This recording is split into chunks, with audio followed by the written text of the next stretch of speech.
Well, tonight, some state leaders are applauding a move that would strengthen South Carolina's domestic violence laws. Beefing up those measures has been a top priority for lawmakers for months, and all it needs now is Governor Nikki Haley's signature. It's called the Criminal Domestic Violence Act and would increase penalties for offenders and ban them from owning guns. Our Tara Pettit has been tracking this story today. She joins us live in the studio now with more. Tara?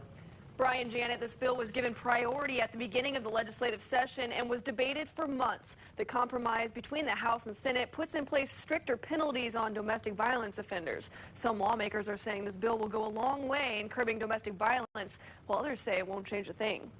I'm not in favor of men being able to beat their wives or anybody in their home. There's got to be different levels of punishment for different levels of offense. Some lawmakers say that's why they support this bill. We think that this is going to be an improvement to the system. We think it's going to enhance the ability of the state to prosecute cases. If the governor passes it into law, the measure would hand out punishment based on the severity of a crime committed.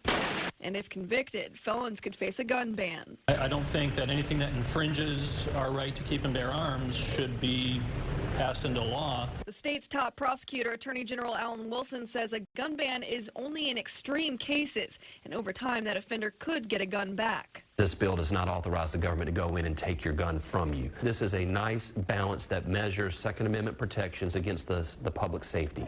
Wilson says the bill gives police and prosecutors more options in cases against domestic violence offenders. A 1 to 10 year felony or a 30-day misdemeanor.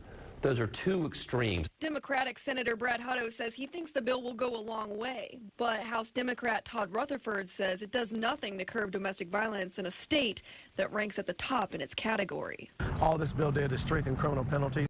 It did not have the treatment options that we believe are necessary to make sure that the cycle of violence ends in South Carolina. Rutherford had a provision in the bill that would have risk assessors immediately look at a situation, talk to the offender and the victim, and try to reconcile the situation before law enforcement became involved. We've got to make sure that batterers get into treatment, and when treatment doesn't work, that they go to jail. Senator Hutto says the bill is an improvement and will likely be re-examined during the next session. I think we've given it our best shot, and we will see now over these next couple of years if we can curb the trend toward domestic violence that we unfortunately have in South Carolina.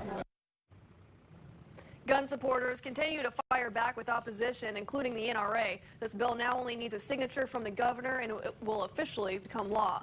Both the House and Senate are expected to re-examine the measure next year. Live in the studio, Tara Pettit, Watch Fox News.